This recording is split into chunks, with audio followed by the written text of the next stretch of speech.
This is Dabu7 with another huge update here on Comet ISON. What you're looking at is Comet ISON and Inky in the background.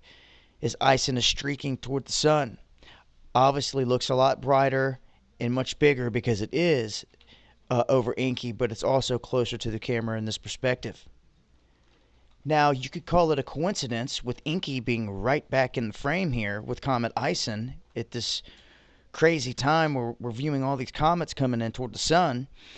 But Comet Inky in 2007 had astronomers' attention because a CME ripped its tail off, and at that time it was one of the first chances they had to study an event like this. Well, back then the sun was at low levels. We are now at solar maximum, so they haven't seen this kind of event before.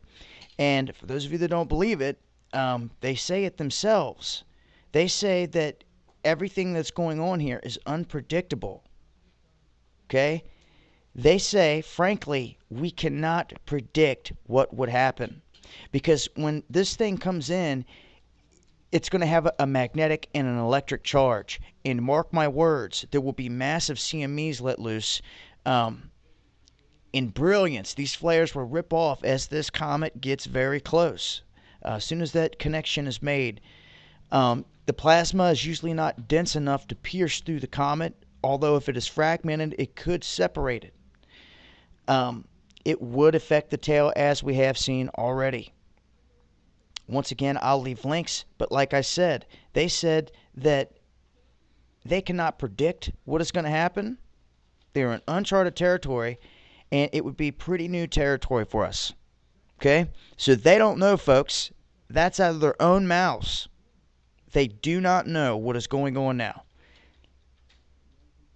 Now I'm going to throw some numbers your way here. They said that this cycle was 400,000 with the uncertainty of 25,000 years.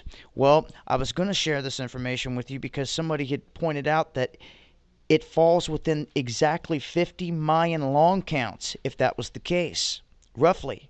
Well, since we came out with all this new information, guess what? They have changed it again, updated today, November 25th, 2013. And folks, it is now 582,666. That is the orbit on Comet ISON now, updated from the 400,000 with almost another 183,000 years added to this orbit. Okay, this is big. So, in the past few days, we have learned the Comet ISON is been labeled a comet, and it is periodical. It has been here before, and as of this moment, it is at 582,666 thousand years of an orbit, and it just keeps growing. And now we know, since the CME had ripped off the tail and part of the coma, exactly what the size of the core of Comet ISON is, and it's huge. Now I'm going to leave you guys on this, and I'll leave links as always. The Hopi Prophecy, the Blue Star Kachina, all of you have heard of it. It is the 9th and the last sign, and it talks about a dwelling place in the heavens. A dwelling place. Okay? Above the earth, that shall fall with a great crash, and it will appear as a blue star. Now this blue star will do the dance in the plaza. The plaza being the sun, and the Blue Star Kachina being Comet ISON. And after it does its dance in the plaza, it will remove its mask. I believe there's a high possibility here for ISON being this Kachina.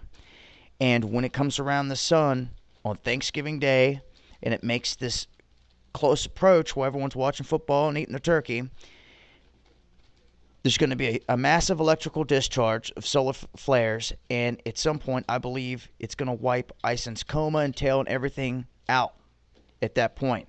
And when it reemerges, it will reemerge from the sun a different comet. I'm going to leave you guys here with a crunch on these new numbers that they have provided for us. Since it's got a 666 in here, I'm going to add some numbers up real quick. What do we get? 5, 8, and 2 here. What do they equal? 15, 1 plus 5. out of the 15 equals 6. So that would give us another 6 over here. 4 sixes. 5 and 4 is 9. So 6, 12, 18, 24 if we add all 4 sixes together. What's 2 plus 4 equal? 6. Okay, so we'd get a 6 over here. And we got a 9 over here. The 6 and the 9 representing the yin and the yang. Now, if you take that 24 that we got when we added these up and add 9 to it, what do you get? You get 33. What's that? That equals 6. Once again. Now, if we were to take that 9 that we get, the final number, and we were to take that 6 that we get here, the final number, and add that yin and yang up, what do you get? You get 15, which equals what? 6. I'll leave links till next time. This has been Dabu7. Eyes to the skies.